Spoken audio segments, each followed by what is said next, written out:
Hello. I've been asked a lot of questions, and I thought that we would use this program to answer some of these questions, not all of them, but I think they would be of general interest to many people. One person has asked, what should I do with my ego? I can see that it is getting in the way of my spiritual development. Well, ego is the thing that you have to deal with. It's the only thing you've got to deal with in your whole life. And so it's important to understand the question. The thing is that you are not your ego. You are the essence of spirit who has dreamed your existence, and you have arranged around that little dream all sorts of self-definitions, such as I'm a woman, I'm a man, I'm American, I'm Italian, I like scrambled eggs, I don't like bacon, whatever it might be. And we find that these things get in the way because the purpose of self-realization is, that's the goal of life as I have defined it, is to know that your true self is God. The true self is He who, like the gas underneath the burners on a stove, it's one field of gas producing many little burners, and each of those little jets of flame can be even a different color if you put chemicals on it and so on. And so those chemicals would be like the burden of self-definitions that we carry. Some openings can be bigger, some are much smaller, and so the flame might be high, it might be very low. And some people have lots of energy, some have very little. But everything that you express is a part of that infinite consciousness that it is allotted to you and that you can draw on.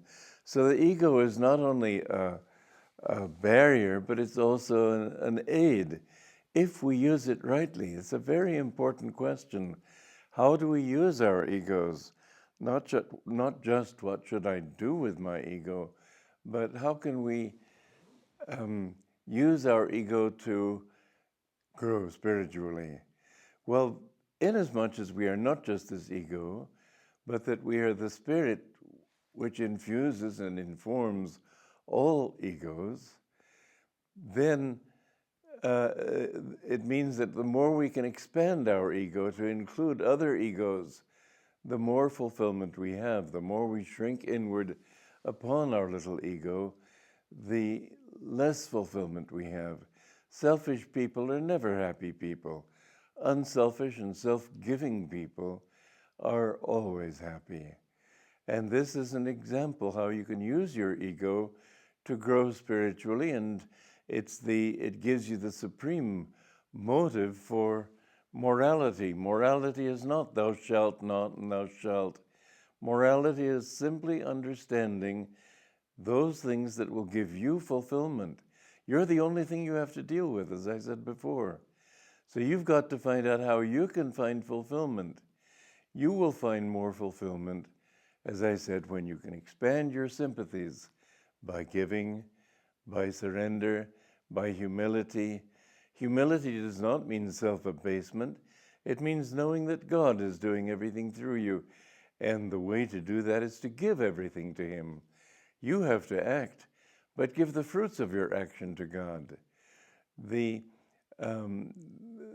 ego, again, can be worked on not necessarily by deflating it. People think, and some teachers think, that the purpose of their training of a disciple is to deflate the ego. Well, deflate it or not, it's still there, whether it's a shriveled little hunk of rubber on the floor or a big giant balloon, it's still there. The thing is to get rid of it. As my guru said, it is not good to have either a superiority or an inferiority complex. What you need to do is see God as the doer in everything. And the more you can give it to Him, and one technique, though, is a very good one, and that is to constantly Learn to laugh at any sense of self-importance you might have. Most people try to boost their egos by thinking they're good at something.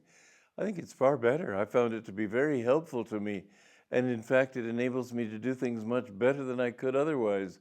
To say, well, I can't do anything, but God can do anything. And so if I ask Him to inspire me, I find that melodies, truths, ideas, all sorts of inspirations come to me, which never used to come when I thought in terms of what can I say, what can I do, what do I want. You'll find that in this way it's much more fulfilling because you'll be able to accomplish a lot more. But when you're in a crowd, for example, don't try to push yourself. Don't try to hide yourself. But I think the answer to it is think in terms not of receiving, but of giving. When you give of yourself, when you focus on what you're doing and not on you as the person doing it, then you can overcome the ego. And you have to have an ego whether you like it or not. That's all you've got, as I said, to work with. And so the thing is to use it in the right way. Even a great master has to have some ego to keep his body moving and to keep his brain thinking. Even at that, he knows that God is the true doer. And you will find more freedom in yourself if you say, God, it is your inspiration, it is your power. As Yogananda used to pray and tell us to pray, I will reason, I will, I will act, but guide thou my wisdom, my reason, will, and activity to the right path in everything.